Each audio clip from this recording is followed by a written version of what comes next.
Was Michael Jackson trying to warn Brooke Shields about Diddy and the music industry's dark side? In recent months, the dam seems to be breaking when it comes to long-held secrets in the music industry, with mounting allegations against Sean Diddy Combs and a flurry of artists speaking out about exploitation, stalled careers, and shady contracts. The public is finally taking a harder look at the power dynamics behind the scenes.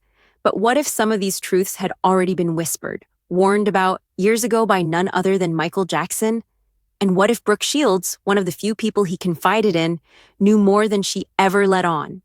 It might sound like a conspiracy theory, but as the pieces fall into place, the pattern becomes difficult to ignore. Let's break it down.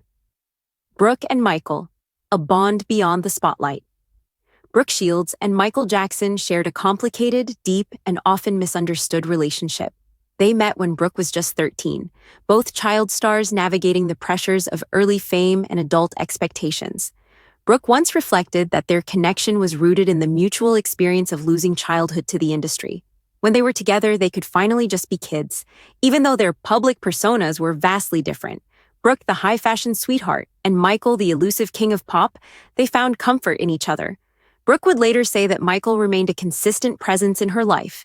"He was the first person to call me when my dad got sick," she recalled. "When I had postpartum, he sent me flowers." Their once regular dinners may have slowed, but the emotional bond never faded. So much so that when Michael passed, it was his mother, Katherine Jackson, who called Brooke and asked her to speak at his memorial. That moment, for many, cemented the idea that Brooke Shields wasn't just a celebrity friend. She was part of Michael's inner circle. And insiders have long whispered that Michael confided in her about his battles with the music industry, his fears, and even his enemies. Michael's fight for his catalog and his life. Michael Jackson was not just a performer, he was a business mogul in his own right. His acquisition of the ATV catalog, which included hundreds of Beatles songs and many others, changed the game. And that made him dangerous, to the very people who profit most when artists remain ignorant of their power. In his later years, Michael was increasingly vocal about the corruption within the music industry.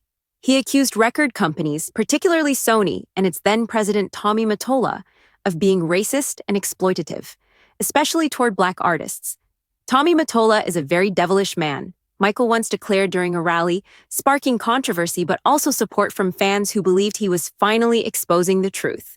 According to Brooke Shields and other people close to him, Michael genuinely believed his life was in danger.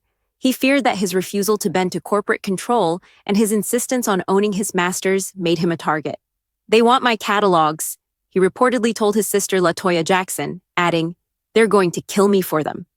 Michael wasn't alone in this fight. Prince famously wrote "slave" on his face and battled Warner Brothers over ownership of his music. And now with the public taking a fresh look at allegations against Diddy, many wonder if Michael saw him as part of that same oppressive machine, an insider who helped uphold the system. Diddy's place in the power structure. Diddy, like Michael, became more than an entertainer. He was a gatekeeper.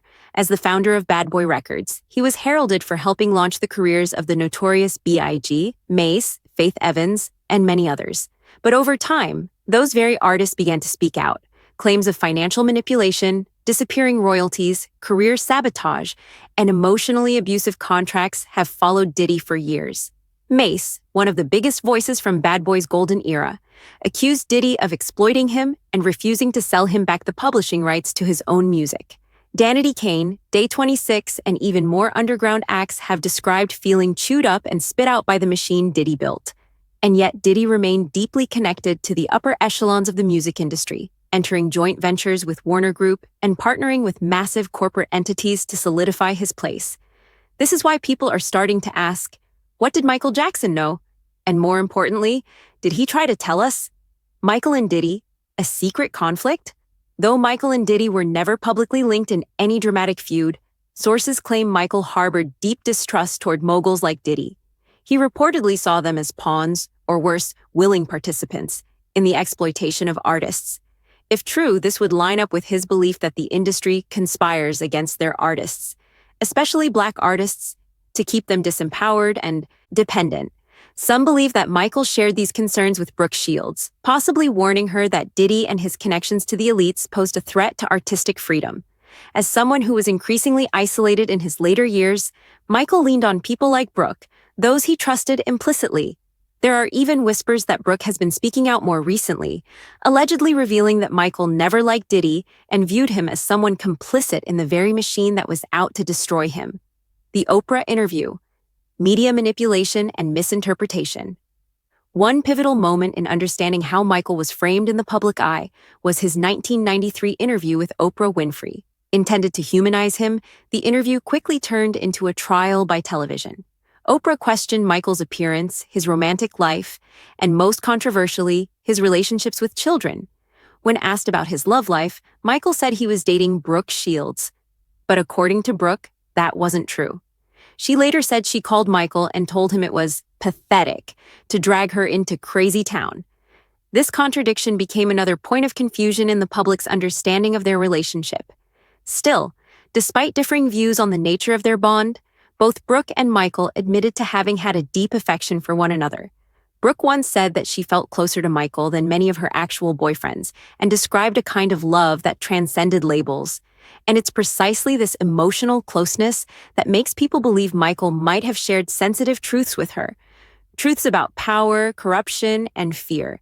The Epstein allegations, a complicated legacy. Of course, any conversation about Michael Jackson's warnings must address the elephant in the room: the allegations against him. During the testimony of Epstein victim Joanna Schoberg, she claimed to have met Michael Jackson at one of Epstein's properties. No accusations were made against him in that specific context, and Michael was never charged or convicted in connection to Epstein. Still, the association lingers. Some argue that Michael's own legal troubles made him uniquely aware of how power is abused, either by the powerful or against them. Others insist that Michael's reputation was systematically destroyed to prevent him from continuing to expose uncomfortable truths. Regardless of where one lands on this debate, what's undeniable is that Michael's concerns about the industry weren't unfounded. The very same artists who once kept quiet are now coming forward, and the patterns are eerily similar: a pattern of silence and suppression. It's important to note that Michael Jackson, Prince, and even artists like TLC and Toni Braxton have all spoken out against their treatment in the industry.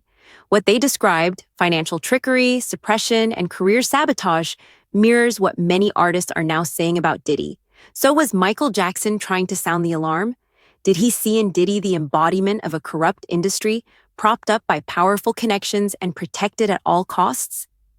And was he silenced because he wouldn't stop fighting for autonomy? LaToya Jackson certainly believes so. In multiple interviews, she has claimed that Michael knew he was going to die, and that his death was part of a plan to seize control of his publishing rights. Final thoughts. What did Brooke know? The story of Michael Jackson and Brooke Shields is one of loyalty, complexity, and possibly hidden truths.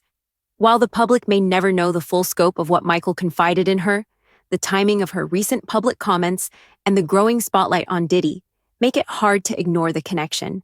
Was Michael trying to protect artists like himself by calling out the very system that made him a star? And if so, did the industry retaliate in the only way it knew how, by discrediting, isolating, and eventually silencing him? One thing's for sure: Michael Jackson's voice is being heard louder now than ever before. And as more skeletons come tumbling out of the industry's closet, maybe it's time we start believing him.